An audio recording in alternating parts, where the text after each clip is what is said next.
All right, in other news this Friday morning, in a bid to bolster support ahead of the upcoming elections, ANC President Cyril Ramaphosa has decided to lead a rally to try woo voters in the Free State. With the political landscape certainly heating up, Ramaphosa's visit signals a crucial moment in the ANC's election strategy as they aim to secure a strong foothold in one of South Africa's pivotal regions. For more on this, let's bring in our reporter on the ground, Kamogelo, Seekoei, who joins us now for a sense of what's ahead. Let's speak about that strategic advantage that the president is hoping to ride on there in the Free State, Kamogelo. Why is it important for him to be there today?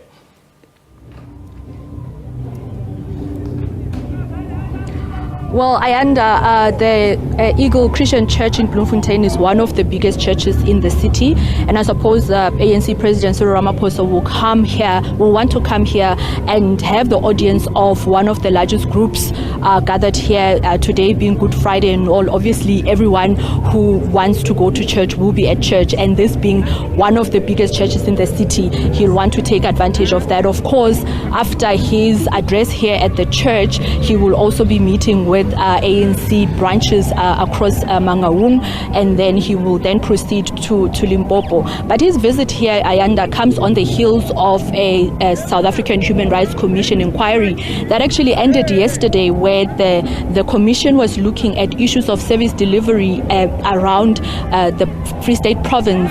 They had invited all the municipalities to come and account on issues of service delivery of water, sewage spillages across all municipalities here. Of course, with some of the municipalities being listed on the top of the list according to the South African Human Rights Commission, saying that the Free State is actually, from the 4 provinces that they've visited, the Free State is ranking up there. But I do have some of the residents here who have come to picket outside of the precinct of the church, also speaking to issues of service delivery. They are from here in Mangaung. They want to talk. I just want to bring in one of them here. There was actually quite a large group here gathered, but they've been removed by police officers. Just talk to us about what you are talking about here. Your community does not have water. Your community does not have toilets. What is the situation right now? Thank you. My name is Kataza Manyama Dota Magandela. I'm from the community. I'm a community member from Ward 17, Hasland 3. We came here to do a peaceful demonstration in regard of toilets and water. We don't have water for 15 years now. We do have a proper developed place. However, it doesn't have a sewage system. It doesn't have any water. The water that we use is the water that we connected illegally from other places where we can find water. And we spoke to all the councillors regarding this issue. We are about 4 councillors that have passed until the current one. And then none of them, they have assisted us with this issue. When we received the letters from municipality that says we owe water, we owe services that we received that side, I went personally to the Has Palace, whereby I did meet with the manager there. And then I gave him the letter and said, why are you saying I owe you 4,000, 5,000 rent? And then he says, because of the service that is there. I said, but there's no toilets, there's no water, and there's no even people who are coming and collect the refugees, yes. And then he called some few people there, they confirmed there's no such. But still, we still receive such, we still live in those conditions, which I believe that should be our primary rights that we are given as people that are sitting there. Because water is a basic need. Toilets is also a basic need because it affects our health. We can't even sit outside. We can't open our doors because it's smelling. When a fly comes in your house, sits over your food, you wonder where it comes from before it sits there. So that is the conditions that we live in. Now the current councillor told us about 300 toilets.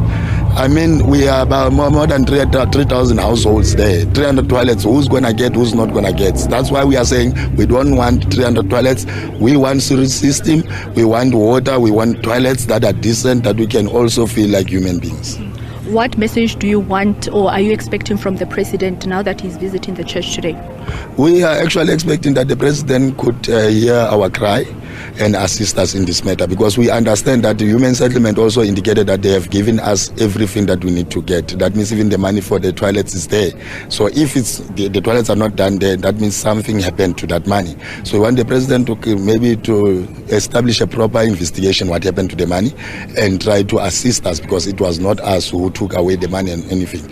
But we as citizens of South Africa, we believe that we do have a right to live to a healthy environment with water. Yes. Thank you so much. Let me bring in another one here, Ayanda.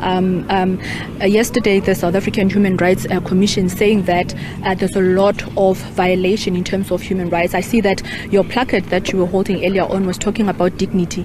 Talk to us about the dignity that you want. Okay, my name is Karabo Blom. I'm a resident in Grassland 3, Ward 17. The problem is we are not allowed to speak our views or to say what we want to say, and this is a free country. So yesterday we went to Grass Palace just for a march, like a peaceful march, but then we were treated like we are criminals, and there was no fight there. We were not singing. So like the way we are treated is like we don't have to do that like today. The way we had been treated by the police, then it was a surprise for us, like our black people, they can't even feel our pain. Like we are criminals, we are not supposed to be here, then why are we here? Why we want to speak to the president? That's why we feel like our rights have been violated and we are not treated like human beings, especially our councillors, because I'm very sure like they are not using the same toilet that we are using. So they don't feel our pain. We are tired for the pit toilets. We want change in our area. Please, if anyone can assist us, that's why we are here. We are pleading to the president that we want to be assisted. We've been staying there for a long time, the whole 15 years in the same problem. So somebody have to do something with this situation, please. Thank you so much for your time. Ayanda, there, two of the residents from Grassland 3 here in Bloemfontein talking about their issues of service delivery. As we heard from the South African Human Rights Commission yesterday, one of the biggest issues that's happening in the Free State is the fact that funds allocated and grants allocated to municipalities are not spent accordingly. Some of the municipalities even use their grant allocations for their operational matters. But today, obviously, we will hear what the president has to say to this congregation that has more than 1,000 people waiting here for him. We do expect that by 11 o'clock he should be arriving here to address the members of the Eagle Christian Church here in Bloemfontein. Ayanda? All right, Kamogelo Seekoei will be back live to you as soon as he arrives. Kamogelo Seekoei, our reporter, live to us there from Bloemfontein.